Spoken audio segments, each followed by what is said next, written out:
Leaning against the front of the built-in refrigeration unit where bodies were stored, he looked at Trevor with interest. Genealogy's a hobby of mine. If I'm not mistaken, your last name's Acadian, isn't it?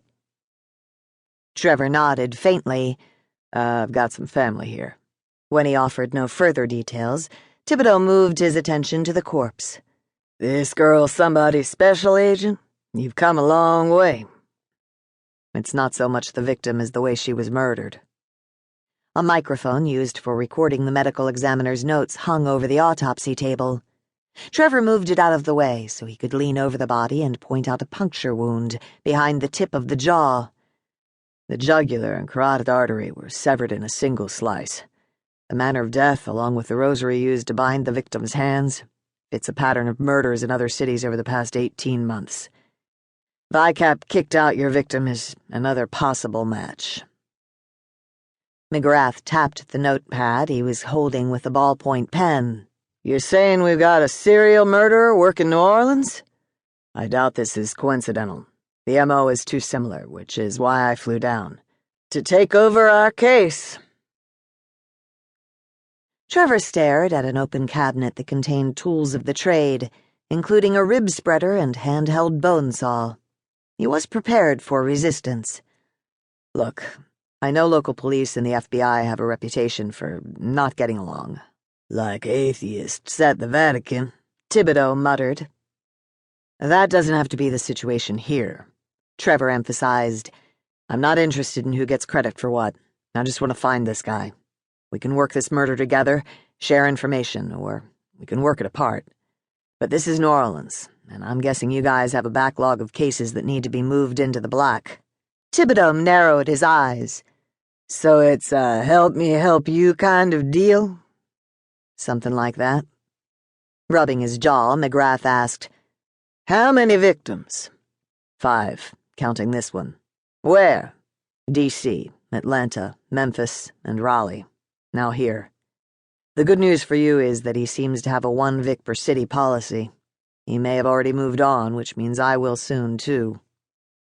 And if he hasn't? Thibodeau inquired.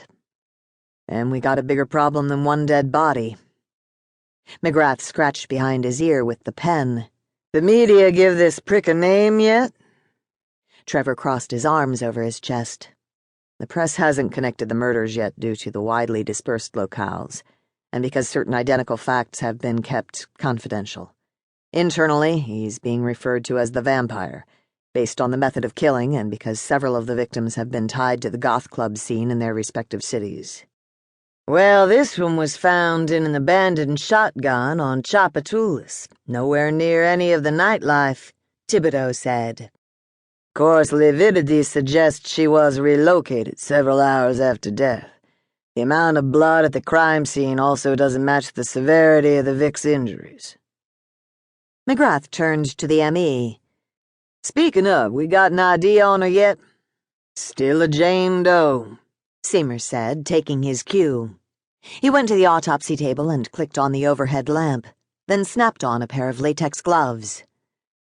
You boys ready for the full tour? The harsh lighting made the dead girl's ashen skin look nearly transparent, and the body cavity sagged along the closed autopsy incision due to the removal of internal organs.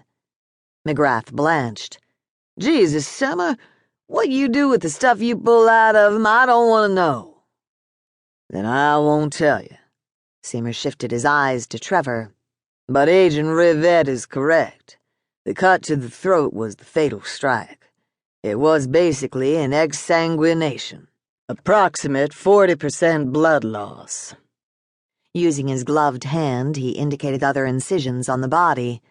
All these other cuts, mostly superficial, were made ante-mortem. He pushed his glasses up the bridge of his nose. If you want my opinion, I'd say the son of a bitch took his sweet time with her before she died. What had once been a working-class neighborhood had taken a distinct turn for the better, but the house in New Orleans' Faubourg-Marigny district still looked familiar to Trevor Rivette. Changes had been made, of course, so that the house was a better fit with the BMWs and Volvos parked along the tree-lined street. Vehicles of the upwardly mobile